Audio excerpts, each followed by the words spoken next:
ఈ రోజు తర్వాత మీరెప్పుడూ ఏడవకండి. ఏమైనా సరే ఏడవద్దు. మీ కన్నీటితో ఎవరికీ ఏం పనిలేదు. ఎందుకు మీరు కన్నీటిని వృధా చేసుకుంటున్నారు? ఇతరుల భుజాల మీద తలపెట్టి ఎందుకు ఏడుస్తున్నారు? ఒక్కసారి మిమ్మల్ని మీరే ప్రశ్నించుకోండి. జీవితంలో ఎప్పుడూ కంటతడి పెట్టుకోకూడదు. ఏడ్చేవాళ్లు జీవితంలో ముందుకు వెళ్లలేరు. ఉదాహరణతో చెప్పడం పిచ్చి పనే. అయినా సరే ప్రయత్నించాలి, చెప్పుకోవాలి కూడా. ఒక ఉదాహరణ 4 గంటల ట్రైనింగ్ తో సమానం.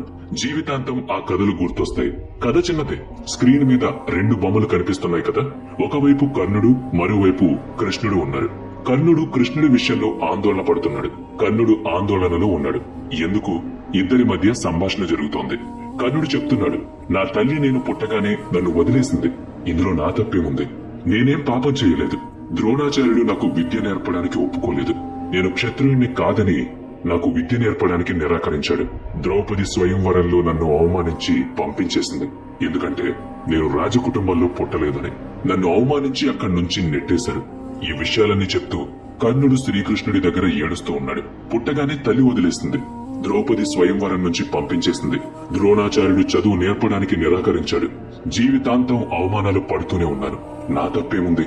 ఇందులో నేను చేసిన నేరమేంటి అని అడుగుతాడు. ఈ ప్రశ్నలకు కృష్ణుడు నవ్వుతూనే ప్రతి విషయం చెప్తాడు. నేను పుట్టడమే జైల్లో పుట్టాను. నా పుట్టుకే కారాగారంలో జరిగింది. పుట్టగానే నన్ను నా తల్లి నుంచి వేరు చేశారు. ఆవులు మేపేవాణ్ణి, పేడ ఎత్తేవాణ్ణి. నీ సమస్య కాదు, ముందు నా సమస్య విను. స్వంత మేనమామే నా ప్రాణాలు తీశాడంటే అది ఎంత దారుణం!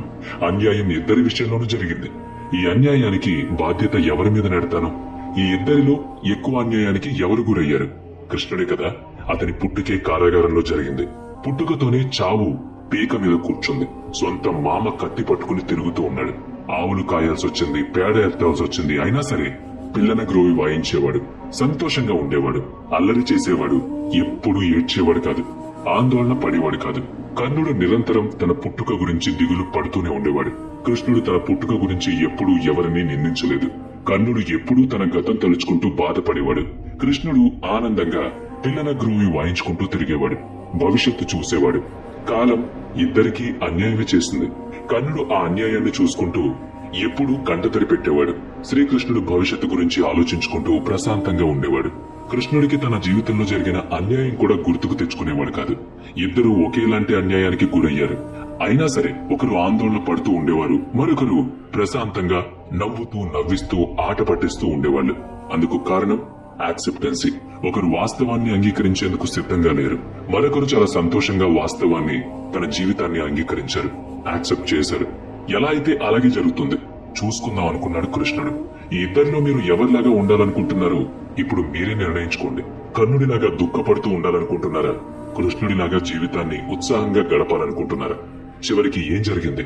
దుఃఖపడే కర్ణుడికి చావు దక్కింది. నవ్వుతూ ఉండే కృష్ణుడికి నిత్యం పూజలందాయి. జీవితంలో సమస్యలుండవు, సవాళ్లుండవని కాదు, వాటిని ఎలా స్వీకరిస్తామన్నదే ముఖ్యం. మనలో ఎవరైనా జైల్లో పుట్టారా? మీలో మీ స్వంత మేనమామ మిమ్మల్ని ఎప్పుడైనా చంపాలని చూశాడా? అందుకే ఆలోచించమని చెప్తున్నా. కృష్ణుడి జీవితం కంటే మన జీవితం చాలా గొప్పగానే మొదలైంది కదా. మరింకెందుకు అంత తొందరపాటు, అంత బాధ? ధైర్యంగా సంతోషంగా ఉన్న కాస్త జీవితాన్ని ఆస్వాదించమని చెప్తున్నామంతే.